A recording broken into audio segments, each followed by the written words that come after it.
And welcome back to the GSMC Wrestling Laureate Podcast, brought to you by the GSMC Sports Network.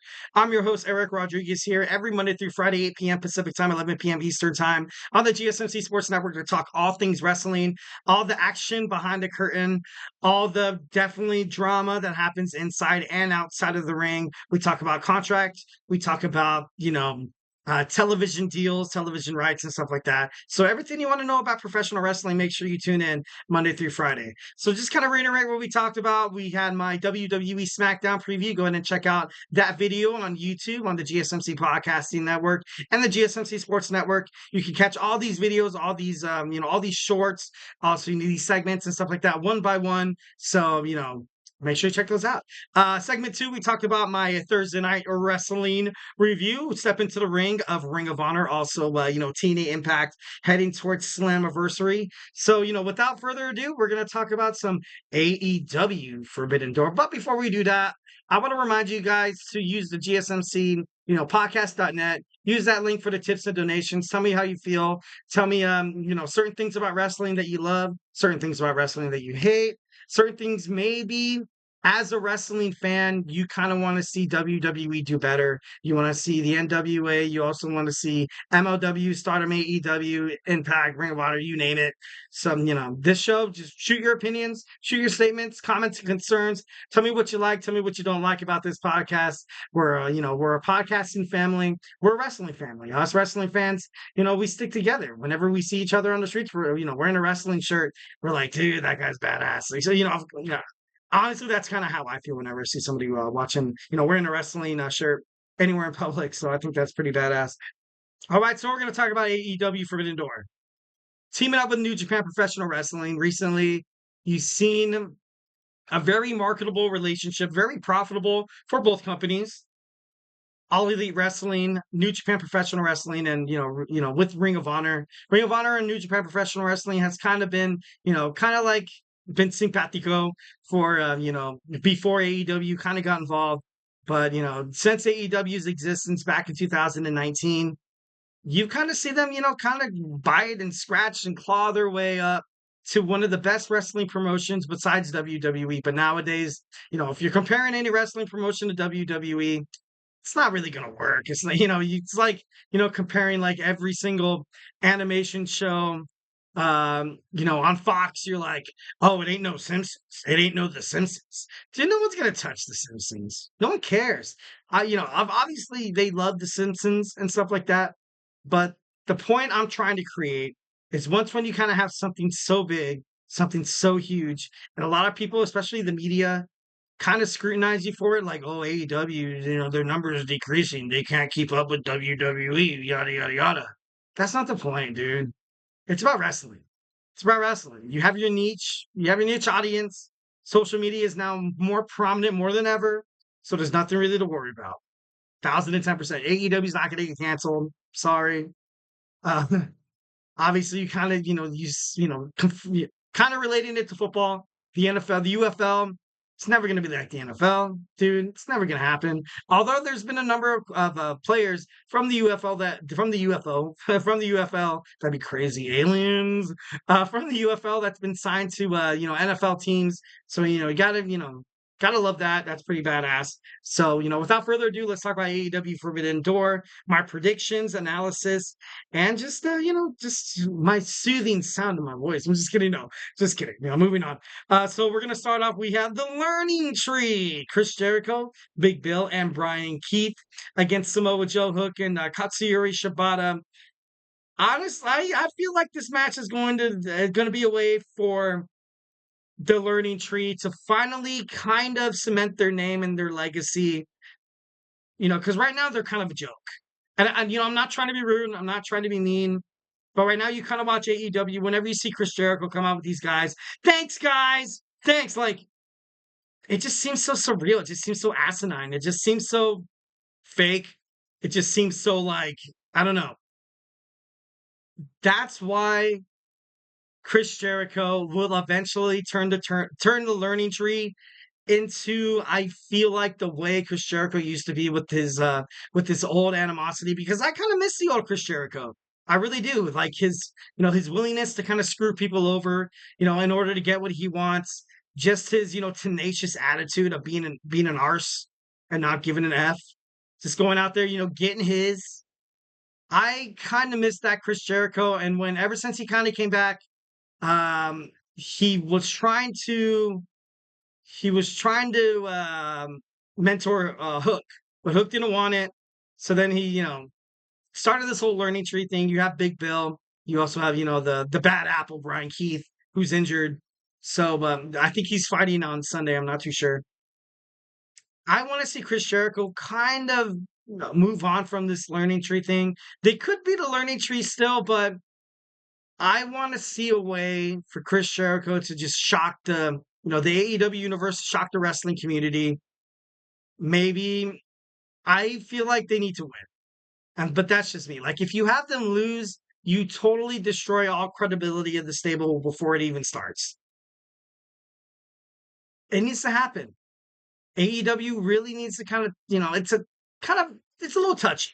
It's a little touchy. Obviously, you kind of have these three rising stars who don't even belong as trios, tag teamers anyways, like Samoa Joe, singles wrestler, Hook, FTW, singles wrestler, maybe going after the TNT championship, after he finds out who's going to win Forbidden Door. And Katsuyori Shibata, I believe this new merger with New Japan Professional Wrestling and All Elite. I think this is going to be great for New Japan, for professional wrestling. Also making jump into, Ring of Honor. I love Shibata. I love seeing him on AEW Dynamite, Rampage, and Collision. But I just don't see why you would let these guys, win, especially when you're trying to establish the whole learning tree thing. All right, now we have an Owen Hart Cup tournament. We have Bryan Danielson against Shingo Tagachi. Danielson is, he's recently been dealing with a neck injury. Ever since that, that Tiger Drive, I think it was a Tiger Driver 6, something like that, from Will Ospreay at AEW Dynasty. He's been he's been in tag team matches. Obviously, you saw him in Anarchy in the Arena, but one of those things where, like, the more you kind of surround him in the ring is the more and more you don't really have to take any damage in terms of professional wrestling. Like, that happens a lot when you have an injured wrestler that still, wants to be part of the wrestling, community in terms of that. And they're like, oh, we can't really put him in injury reserve and take him off screen right now because his character's, it's so hot. It's kind of boiling over right now in terms of the promotions, feuds, and potential storylines. So they're like, you know what? Let's keep him there. Kind of like you're seeing with Dominic Mysterio on WWE Raw. But I don't know. It's going to be interesting. I don't see Bryan Danielson winning this match. I think Shingo Tagachi is going to be able to, kind of win here. MJF is against Hechicero.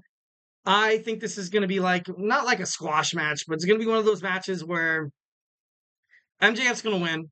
Obviously, this is his first match, coming back in his first pay-per-view since returning from injury. So, MJF's definitely one of the biggest prospects in AEW. Always a threat, especially in his hometown of New York. This guy's not going to lose. Definitely, this is his beloved state. This is his beloved home. He's a technical, a wizard. Hechicero is kind of a powerhouse submission, kind of guru. So it's going to be interesting. This is going to be a great match. A lot of people, like I said before, it's not a squash match.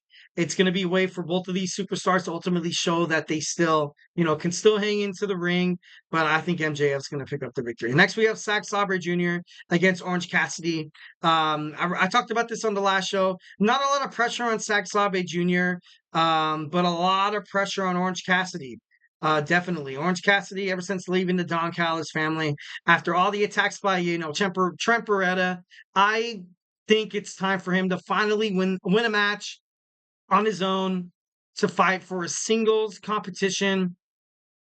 This is kind of a make it or break it match. I know, I'm not trying to sound more, climactic. I'm not trying to seem a little dramatic, over dramatic, or melodramatic, however you guys want to see it. I'm not trying to take it from a melancholy approach here. I think it's time for Orange Cassidy. If he wants to, establish himself as a single superstar, he has to defeat Zack Sabre Jr. on Sunday. So next we have the IWGP World Heavyweight Champion Jon Moxley against Tatsuya Naito. in my opinion, obviously I'm a huge Jon Moxley fan. I'm a huge, Tetsuya no Naito from New Japan Professional Wrestling. I watched, kind of being brutally honest, I watched like a couple of matches, like looking up highlights and stuff like that. Recently, look up highlights of Dominion, and it was a good pay per view. Um, but Jon Moxley just has the IWGP Championship just so wrapped around his finger. I don't think it would be smart for New Japan Professional Wrestling, especially since this merger announced by Tony Khan last month of the two brands. I think Jon Moxley is going to be able to kind of take the world of New Japan Professional Wrestling and All Elite. You're going to see Jon Moxley bleed. He's going to bleed in this match. You're going to see him, be strenuous. You're going to see him like stretch to his limits because of how badass Tetsuya and Naito is. But I don't see him losing. I don't see him losing the IWGP Championship. My prediction is he defeats Naito. Next, we have the AEW World Women's Championship. We have the timeless Toni Storm against Mina Shirakawa. These girls have been punking each other ever since this match was kind of announced. Poor Mariah May taking the champagne bottle, should have faced like a champ. If you're listening to this, Mariah May, which I doubt you are, but respect, bro. Respect. If I'm ever in a bar fight, bro, you gotta be you gotta be side to side. You can totally take a hit, dude. Take a hit. But Toni Storm, Mina Shirakawa hate each other. They're competing for Mariah May, her attention, her support, her best friendship. Is that even a thing? Right? Best friendship? But this is gonna be huge. This is gonna be really good. But I don't see why Toni Storm will lose. I'm not dogging on Mina Shirakawa, but I see Toni Storm, becoming the victor. We have the AEW TBS champion against the New Japan Professional Wrestling Strong Women's Champion Mercedes Mone against Stephanie Vaquer. I was kind of talking about this on my last show. I could be a little naive. I'm not, ruling that out. But both of these superstars kind of need to keep their respective titles on each other's shows and on each other's brands. So I think there's going to be a way of kind of like an interference, maybe a disqualification due to frustration by Stephanie Vaquer. But I don't really see any of these women taking the two belts and getting out of here. Then we have the AEW TNT Championship: Konosuke Takeshita, Mark Briscoe, Jack Perry, Dante Martin, Leo Rush, and to be announced. I think right now at this point in time, you need to have Jack Perry win.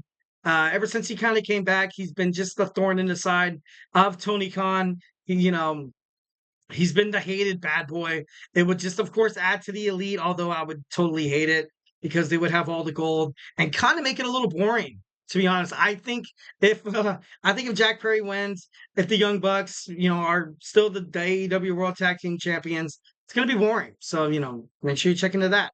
AEW World Championship, the main event, you have Swerve Strickland against Will Ospreay. This match is going to be great. Once again, Swerve Strickland really has to prove that he's a formidable champion. Who else to fight at a major AEW pay-per-view against the Ariel Assassin, the AEW International Champion, Will Ospreay? Will Ospreay's electric. He's one of the best wrestlers in the whole entire world. So I think Swerve's going to win, but like I mentioned on my last show, I think the only way he's going to win is kind of a bump in the Don Callis family.